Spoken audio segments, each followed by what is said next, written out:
Muy buenos días, tardes o noches, donde sea y a la hora que nos escuchen. Bienvenidos a Pausa Histórica. Yo soy Luis Carlos Chávez Hernández y desde la heroica Puebla de Zaragoza le damos la más cordial bienvenida. El día de hoy me acompaña mi querida amiga Margie Donati. Dona, ¿cómo te encuentras? ¿Y qué tema vamos a hablar el día de hoy? Hola a todos, hola Luis, ¿qué tal? Yo soy Marelle Donahim. Desde San Pedro de Cholula me da un gusto hablar con ustedes y obviamente acompañarlos en este espacio para hablar de un tema sumamente interesante. Me refiero al estado de salud mental en México. Muchas gracias, Dona. Es cierto, este tema es muy importante. Hay que recordar que la salud mental es algo más que la ausencia de trastornos mentales. Es parte integral de nuestra salud. Tanto es así que no hay salud sin salud mental. ¿Y quién mejor para hablar de este tema que la autora de este texto y jefa del colectivo Pausa Histórica? Le damos la bienvenida a Aurora Flores. Antes de iniciar, le recordamos a nuestra audiencia que el artículo que se va a presentar el día de hoy se encuentra titulado La otra pandemia, se encuentra disponible en nuestro blog, así como otros artículos y episodios de Pausa Histórica. Aurora, bienvenida, ¿cómo estás? ¿Y desde dónde nos estás hablando? Hola Luis, buenas tardes. Hola Dona, buenas tardes. Pues desde la ciudad de Oaxaca, muy bien, afortunadamente, aquí compartiendo ese espacio con ustedes. Y bueno, Luis y yo ya somos compas de podcast nuevamente. Así es, Aurora, esta vez intercambiamos lugares. Perfecto. Donna, ¿quisieras iniciar con alguna pregunta? Pues sí, fíjate Luis que yo había leído el texto de Aurora y me pareció interesante todo lo que ella comenta acerca de la postura que trae.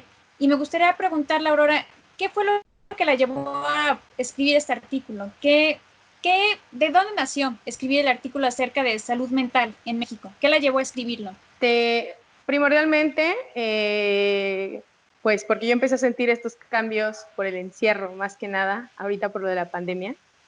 Y luego porque conforme pasaron los días, me empecé a dar cuenta que esto iba a generar mucho impacto en la salud mental, más allá del problema de salud física que estamos viviendo por el encierro y por todo lo que genera el encierro, ¿no? Y sobre todo porque históricamente no se habla mucho sobre los problemas psicológicos, el estado de ánimo que producen este tipo de cambios históricos como es la pandemia del COVID, ¿no? Hemos pasado por muchas pandemias a lo largo de la historia del humano, por otras guerras, y por ejemplo, creo que el trauma más claro que tenemos es el de la Segunda Guerra Mundial, es el del que más se habla, ¿no? Porque es como muy reciente y es muy difícil ocultar lo que la gente vivió. Además de que en otras pandemias no se habla ni de otras guerras.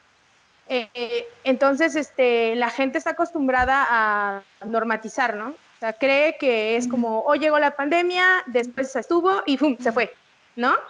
Y también está siendo un poco difícil la transición de la pandemia, porque como no somos conscientes de que es parte de un proceso, ¿no? Que la pandemia llegó, que nadie nunca ha estado preparado para recibir pandemias ni para comportarse ante una guerra o algo similar, sobre todo para las pandemias, ¿no? Porque no es algo que esté bajo el control de las personas. Cómo se vive la pandemia y cómo altera la vida de la gente en una pandemia. La gente de ahora no tiene la conciencia de eso porque la última pandemia fue hace mucho tiempo, ¿no? Aparte de la influenza, pero esa no tuvo tanto impacto como el que estamos teniendo ahora en comparación con lo de la gripe española u otras. Y entonces, ¿cómo es la vida después de esto? Porque me parece que mucha gente está pensando, y creo que lo está tomando así con los semáforos, que mañana ya vamos a estar en semáforo verde y de pronto vamos a poder ya salir todo el mundo y la vida va a volver a ser igual que antes, ¿no? Y no va a ser así, realmente no va a ser así, porque quizá algún día volvamos a la normalidad de antes, pero para eso van a volver a pasar tantos años, ¿no? Y al final de cuentas no va a ser lo mismo porque el pasado es, y las nuevas formas de vida, las formas nuevas de pensar, la experiencia que nos va a dejar esto, hay a quienes no se les va a olvidar y hay quienes van a decir, ah, sí, fue una payasada o algo inventado por el gobierno igual, pero tiene su consecuencia de alguna manera en el estado psicológico, ¿no? Por eso es que decidí escribir sobre este tema. Muy bien, Aurora. Y yo tengo otra pregunta. cómo esta pandemia afecta a la salud mental. Es decir, cómo este encierro que de la noche a la mañana nos cae afecta nuestros hábitos, afecta nuestros pensamientos, afecta incluso la forma en que nosotros percibimos la realidad. ¿Por qué?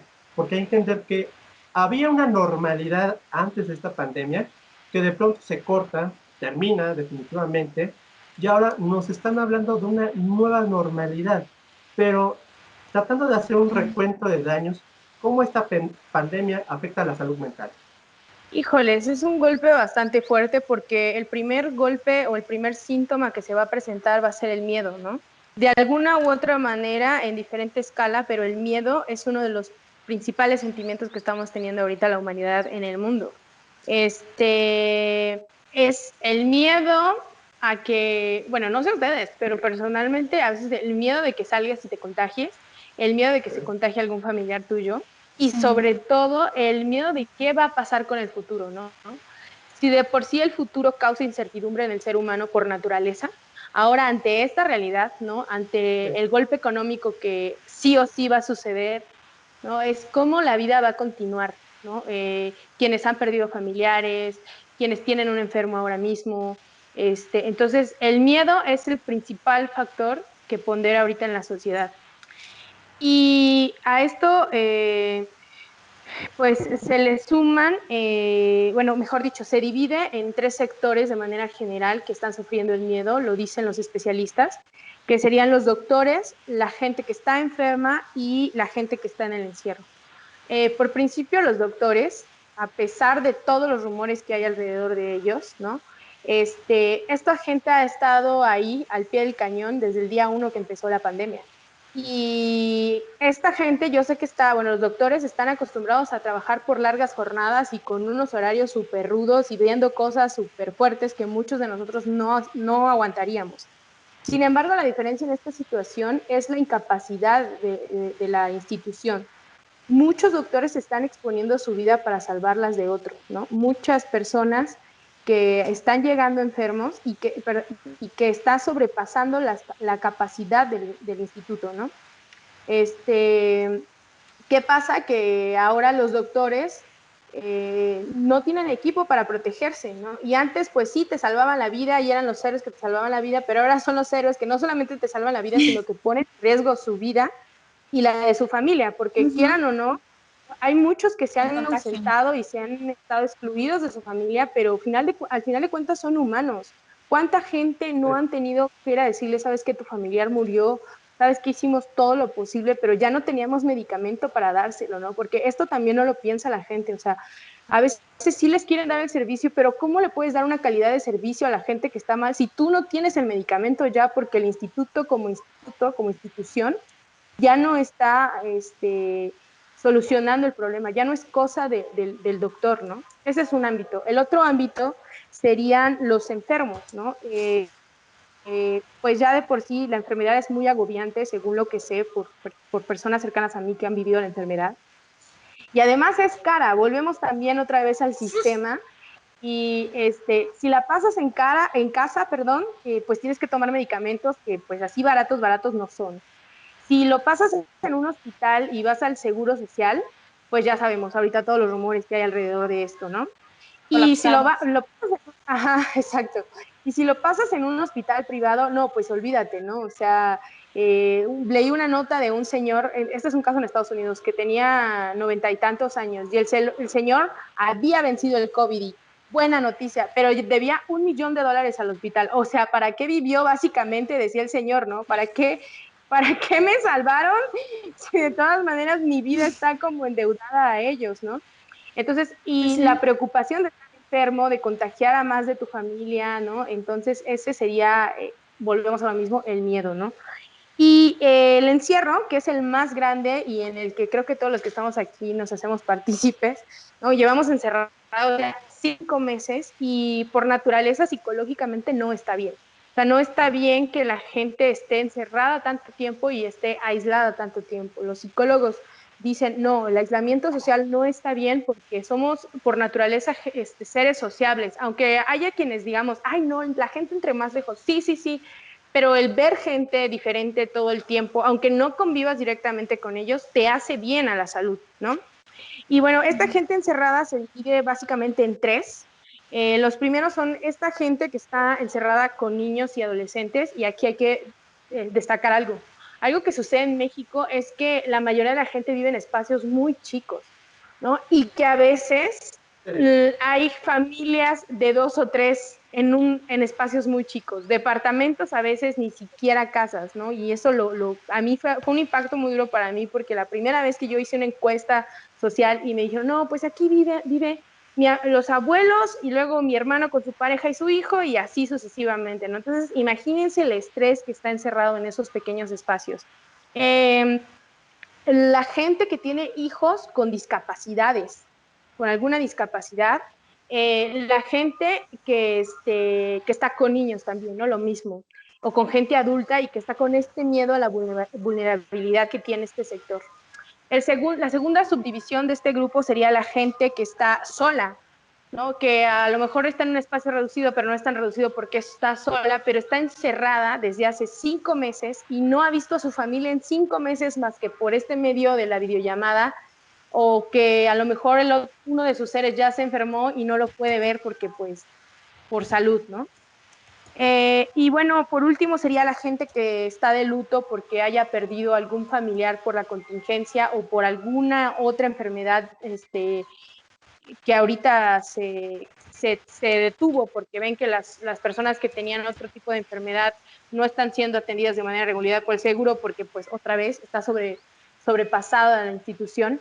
Entonces, esta gente que está pasando por este luto y que puede estar pasando en la parte sola o acompañada o con estos otros problemas.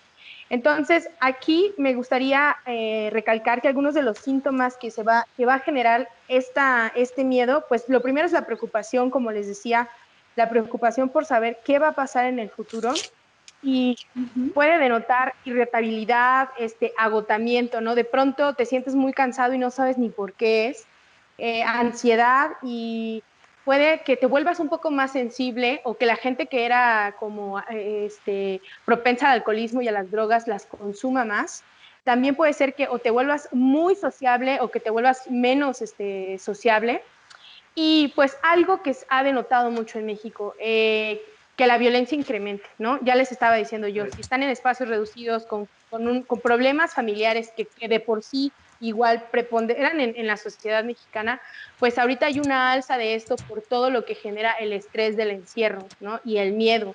La gente que ya se quedó sin trabajo, la gente que inclusive tenía empresas o restaurantes o este tipo de cosas, y que ahorita ya quebraron, hicieron lo imposible por conservarse, por mantenerse, por estar ahí al pie, y que no pudieron, y que no solamente quebró el trabajo de toda su vida, sino que tuvieron que desemplear a tanta gente, y hay a quienes sí les pega eso, ¿no? Hay jefes a los que no les importa, ¿no? Pero hay gente a las que sí les duele saber que van a dejar a la calle tantas familias y en la situación en la que estamos.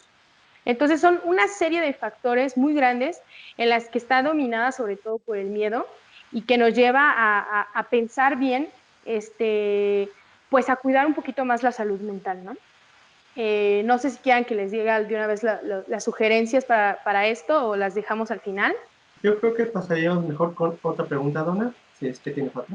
Se me hace muy interesante lo que comentaba ahorita Aurora, más que nada por el impacto de estas familias, y porque hoy en día la salud mental, pues ya lo decían, ¿no? Antes era tabú, antes era mal visto, y ahorita surge como, incluso algunas generaciones llegan a considerarlo moda, de que entre nosotros millennials ahora la terapia es una moda, eso es una moda. ¿Tú cómo podrías como argumentar esto, Aurora? ¿Es una moda? ¿No es una moda? ¿Ya está? ¿Qué genera? ¿O cómo se ve hoy en día? Yo pienso que definitivamente no es una moda, ¿no? Habrá como quien sí hable de ello como una moda, porque pues ahorita es muy fácil entre muchos jóvenes que hablemos de cosas que no sabemos bien, ¿no? Pero no es una moda, es una necesidad que históricamente ahorita lo ha arrojado, ¿no? Es una necesidad. Desgraciadamente, como tú decías, las generaciones de ahora lo exigen más que las de antes, ¿no? E inclusive esas generaciones de antes nos llegan a decir, no, pues es que ahora son la generación de cristal. No, es que lo que pasa es que esta generación de cristal ha concientizado los patrones de conducta que viene arrastrando de muchísimas generaciones atrás, y que esas generaciones no tuvieron el tiempo de detenerse a meditar cuáles eran sus problemas de salud mental, porque culturalmente no se podía hacer, porque culturalmente no estaba mal visto incluso, ¿no? Porque no sé, a mí me tocó todavía que cuando era niña yo me acuerdo que era como, ay, es que Paquito tiene que ir al psicólogo. Ay, Paquito tiene problemas, pero no lo decían, ¿no? Porque, ay, pobrecito, está loquito, ¿no? Cuando que no sabemos que ir al psicólogo, una, no es para locos, sino es porque de verdad hay cosas que las necesitamos hablar y muchas veces no se pueden hablar con la familia o no se pueden hablar con los amigos o cualquier otra persona. Entonces necesitamos la ayuda y la guía de un experto. En otros países está muy normalizado ir a terapia, ¿no? Aquí no vamos a terapia, ¿no? Y aquí al contrario, hacemos memes de esto, ¿no? Que las parejas tóxicas, que los padres tóxicos, que estás depresivo, échale ganitas, ¿no? Ay, es que se suicidó. El coaching. Ándale, sí, ándale, sí. No, es que se suicidó. Ay, pobrecito. Pues si se quitó la vida fue porque quiso. No, no, no. O sea, para llegar al punto de un suicidio, para llegar al punto de una depresión, hay un proceso larguísimo que muchas veces no es desde que la persona nace, ¿no? Sino que ya trae consigo los patrones de conducta. Entonces, esta generación ya no tiene forma de ocultarlos, ¿no? Además de las exigencias cotidianas de la vida y el estrés, ¿no? Y no menos ahorita. No importa la situación por la que está pasando toda la humanidad, tienen que trabajar, tienen que producir, tienen que ir a la escuela, ¿no? Yo lo veía en el caso de la escuela, yo veía niños bastante desquiciados porque estaban haciendo excesísimo de tareas, inclusive universitarios que yo veía que no estoy aprendiendo nada, pero estoy harto de hacer tanto tarea, ¿no? Maestros que estoy cansado de dar clases por línea porque los chavos no están aprendiendo nada, pero tenemos que sacar el curso como sea, ¿no? Personas que están trabajando el doble, el triple por internet, porque como no pueden ir a la oficina y tienen que comprobar que están trabajando. Entonces, eso no importa al final de cuentas siempre, no importa tu salud mental, lo que importa es que tú produzcas, ¿no?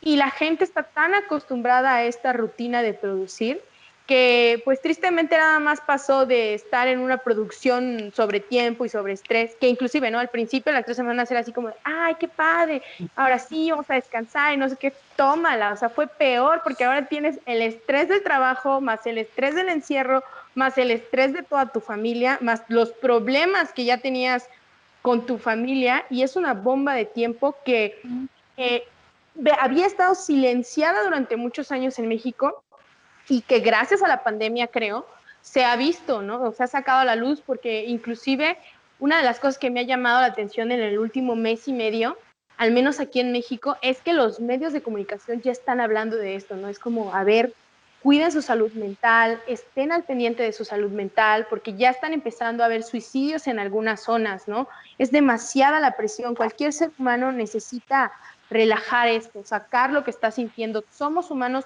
todos estamos pasando por esto y es muy bueno que a partir de esta experiencia empecemos a normatizar que cuando tu bolsita, tu corazón, tu cerebro ya no puede más con esto, lo tienes que expresar. Y hay profesionistas que te pueden ayudar. Y no importa que seas hombre, no importa que seas mujer, no importa que seas anciano o que seas un niño, hay un momento en el que tienes que vaciar eso. Y al final eso desembocaría en tener una mejor sociedad, porque seríamos como menos agresivos. No sé si se dieron cuenta que antes de que nos encerráramos ya era como que me vio feo y mentadas de madre y pitazos y cosas, ¿no?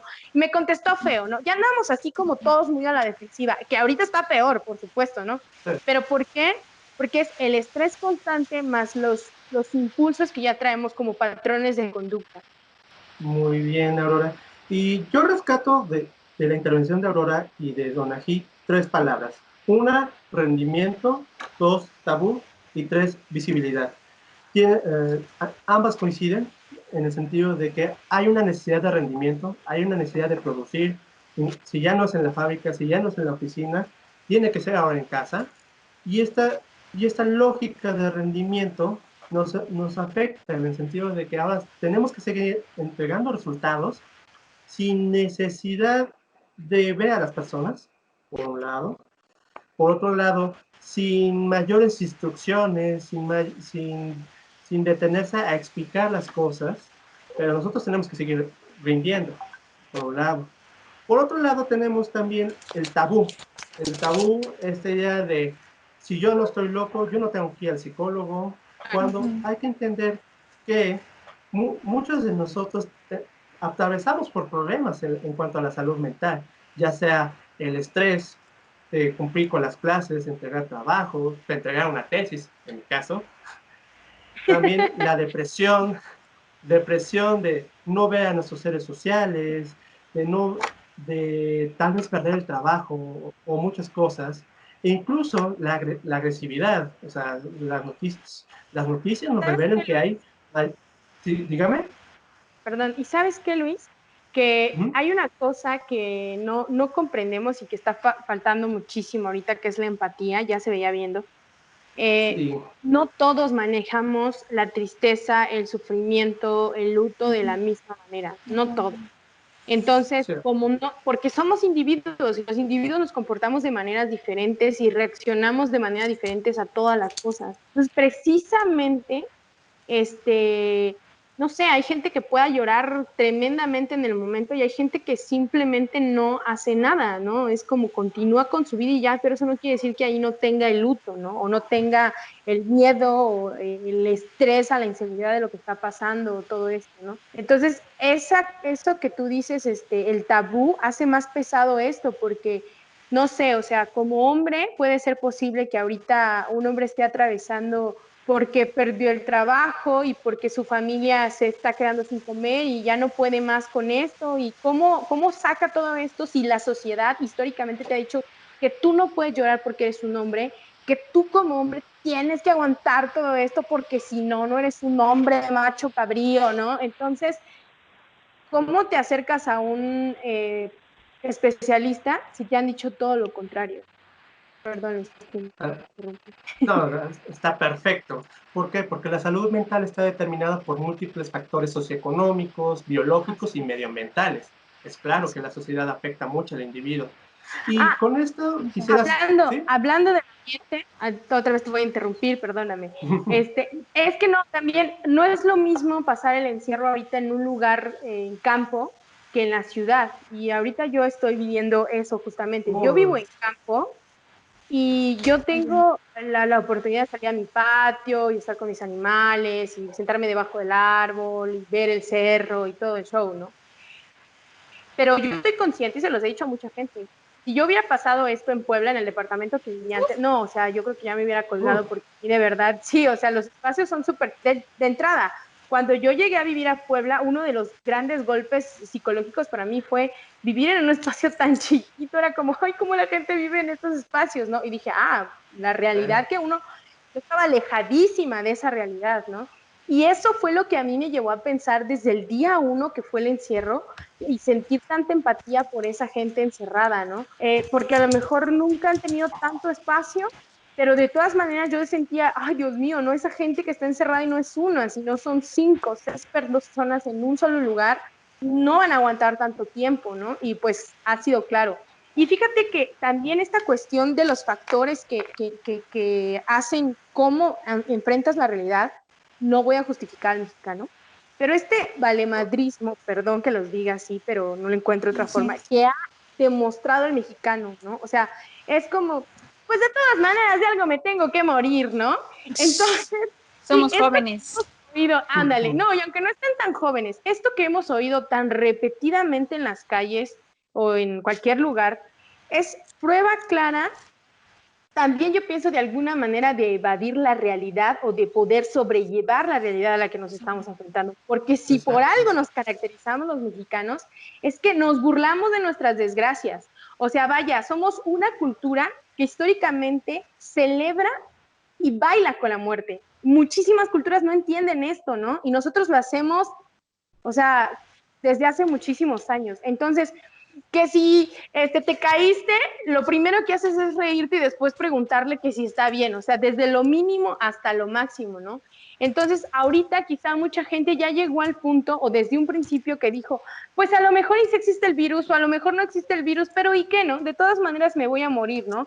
O es su consuelo ante algo que lo sobrepasa, ante una realidad que lo sobrepasa y decir, pues tengo que seguir viviendo, tengo que seguir continuando con mi vida y como no puedo asimilar este gran problema que está encima, pues a la viva México, ¿no? O sea, somos chingones y seguimos con nuestra vida.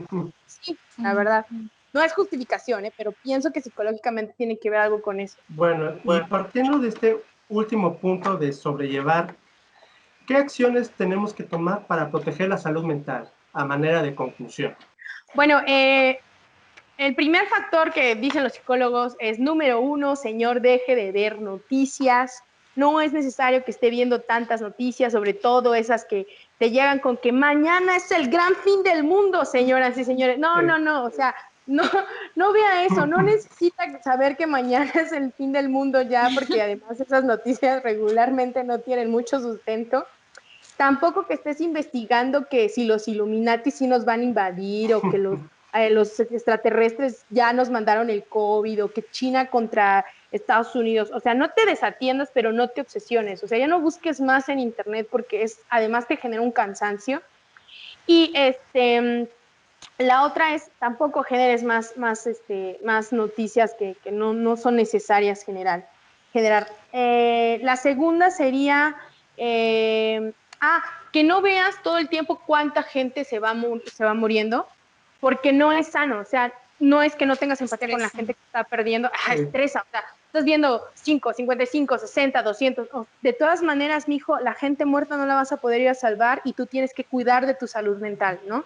Y la última y la más importante, creo yo, es, por favor, cuida de tu salud, medita, escucha música para relajarte, juega juegos de mesa con tu familia, convive, busca maneras sanas de convivir con tu familia, haz un poco de ejercicio, pero tampoco es como que hoy tengo que hacer 50 lagartijas. No seas tan duro contigo mismo, porque suficiente es con el trabajo y la escuela en casa, ¿no? Inclusive recomiendan que si le puedes bajar un poquito a ello, que lo hagas y que pues cuides de ti, de los tuyos, de tu alimentación, de tu sueño, porque pues estos trastornos ahorita están muy, muy comunes por el encierro.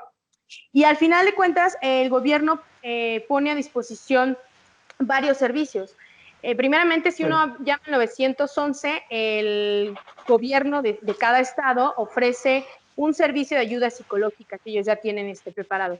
Y por otro lado, el gobierno nacional hizo una página que así ustedes pueden poner ayuda psicológica por COVID, por luto, por lo que sea, y tiene en disposición una serie de números de varias clínicas privadas y públicas que están dando atención gratuita y están dando atención de emergencia telefónica. Si tienes una crisis de ansiedad, tienes una crisis de que no puedes con el luto si acabas de perder una persona, inclusive hay clínicas especiales para la gente que está pasando por un luto, para la gente que tiene un enfermo con coronavirus, para un enfermo que está pasando por el coronavirus, para niños con autismo u otra discapacidad. Entonces, la verdad, esta página está muy completa para la ayuda psicológica. Y finalmente, la OMS con la OMP tienen una página en la que ofrecen diferentes libros, videos, inclusive cursos, si ya te quieres echar más sobre esto, para ir lidiando con el estrés que está generando esta pandemia. Muy bien, muchísimas gracias, Aurora. Hay que entender que pequeñas acciones para distraer la mente de todo este contexto de la pandemia genera grandes beneficios a largo plazo. Hay que tener mucho cuidado con nuestra salud mental y hay que seguir las recomendaciones de Aurora. Donna, no sé si quieres agregar algo más. Pues también recordar las recomendaciones que nos han hecho desde casi al principio, el no salir de casa menos que sea urgente para hacer compras, para ver no sé si a lo que comentaba Aurora, en los hospitales es bastante complicado. Tener siempre cubrebocas, las caretas, lavarse las manos. Y pues ahorita que lo menciona Aurora, si en algún caso, pues pedir ayuda. No tiene nada de malo si es que te sientes que de verdad el encierro te está volviendo loco, pues no. Como dice ella, no es tu locura, no es el estrés y justamente Aurora nos acaba de mencionar a dónde podemos acudir. También en su artículo, cuando entren al blog también están disponibles ahí los teléfonos por cualquier cosa. Así es. Muchísimas gracias, Donna. Ya nos estamos despidiendo. Le recordamos a nuestra audiencia que pueden seguirnos a través de Facebook e Instagram. También este artículo está disponible en nuestro blog, colectivopausahistórica.wordpress.com. Además, pueden seguir este podcast a través de Spotify, YouTube, Apple Podcast y Google Podcast. De esta manera nos despedimos. Volvemos la siguiente semana con otros temas. Muchísimas gracias, Aurora. Gracias a ustedes. Muchas gracias. Y gracias, Donna, por Gracias, Luis. esta compañía. Hasta luego.